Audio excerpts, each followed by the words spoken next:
پھر حضرت بھائی عبدالرحمن صاحب ان کے بھی میں جاتا تھا، حضرت میر محمد اسماعیل صاحب ان کے جاتا تھا. ایک دفعہ بیمار تھے حضرت میر صاحب، تو میں نے کہا حضرت یہ ڈاکٹر بیمار بھی ہو جاتے ہیں؟ کہہ گئے ہاں جی ڈاکٹر مر بھی جاتے ہیں. اس طرح حضرت مرزا بشیر احمد صاحب کے بعد جانے کا موقع ملتا تھا کافی، اور حضرت خلیفۃ المسیح کے پاس خود بڑا موقع مل جاتا تھا.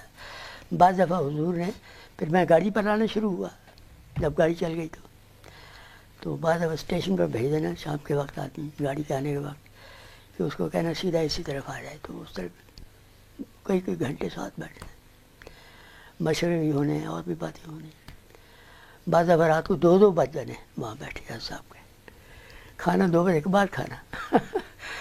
تو اس طرح سب سے زیادہ تو یہی ہوتا تھا. بعض دفعہ حضرت صاحب اندر مغرب کے بعد تشریف جا رہے ہیں، مغرب کی نماز پڑھا کر دیکھ لیا مجھے، تو جاتے جاتے عبدالحق خان خادم مسجد تھا، تو اس کو کہتے ہیں کہ عبدالحق کو کہنا کھانا میرے ساتھ کھائے، وہاں چلے جانا.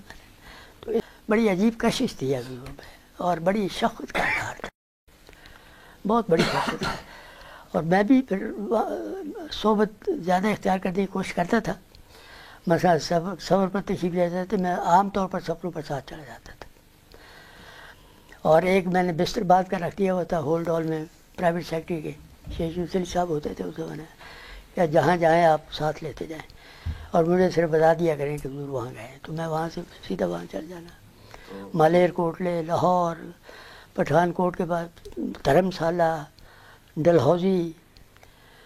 تو بعض دفعہ 10-15 دن بھی باہر لگا دینے. صاحب نے ہم نے اپنی دکان بند کر دینی، منشی وہاں بیٹھے رہنا، اور اب 10-15 اچھا ڈھانگو ایک جگہ تھی پٹھان کوٹ کے پاس، چند میل کے فاصلے پر، وہاں حضرت صاحب تشریف گئے. بڑی پرفضا مقام تھی، دریا چل رہا تھا ساتھ، اور پہاڑی علاقہ تھا، بڑا عمدہ جگہ تھی.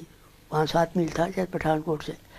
تو وہاں حضور تشریف لے گئے چند دن کے لیے. تو میرا روز کا معمول یہ تھا کہ 12 بجے 1 بجے تک کچہری کام کرنا، 1 بجے کے قریب بس پر پٹھان کوٹ پہنچ جانا، وہاں ایک سائیکل رکھا ہوا تھا، اس پر ڈھانگو چلے جانا، رات وہاں حضور کے پاس گزارنی، صبح کے وقت پھر وہاں سے آ جانا، آ کر گرداسپور پہنچ کر پھر 3-4 گھنٹے کام کرنا، پھر وہاں چل جانا.